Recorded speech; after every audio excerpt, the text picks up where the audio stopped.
உங்களுக்காக ஒரு வசனம். லூக்கா நற்செய்தி 11:24-26.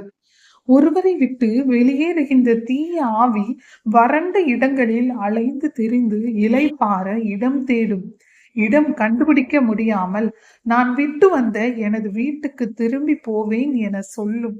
திரும்பி வந்து அவ்வீடு கூட்டி அழகுபடுத்தப்பட்டிருப்பதை காணும். மீண்டும் சென்று தன்னை விட பொல்லாத வேறு 7 ஆவிகளை அழைத்து வந்து அவருள் புகுந்து அங்கே குடியிருக்கும். அவருடைய பின்னைய நிலைமை முன்னைய நிலைமையை விட கேடுள்ளதாகும். ஆமென். ஆண்டவர் இயேசுவுக்குள் பிரியமானவர்களே, எவ்வாறு நமக்கு சாத்தானோட பிடியில இருக்கவங்க, நோயில இருக்கவங்க எல்லாரும் மீண்டு நாங்க கண்டிப்பா ஏசப்பா போதனை நடப்போம் அப்படின்னு சொல்லி மனம் மாறி அந்த ஆவி வெளியே போயிருக்கோம்.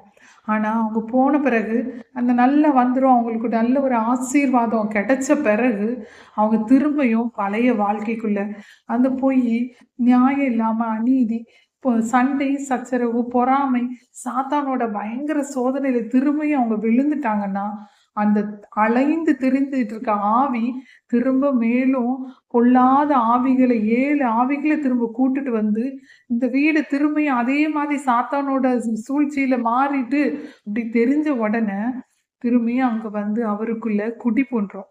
முன்னைய நிலைமையை விட இப்போ இப்போ அடுத்த நிலைமை மிக மிக கேடுள்ளதா ஆயிடும்.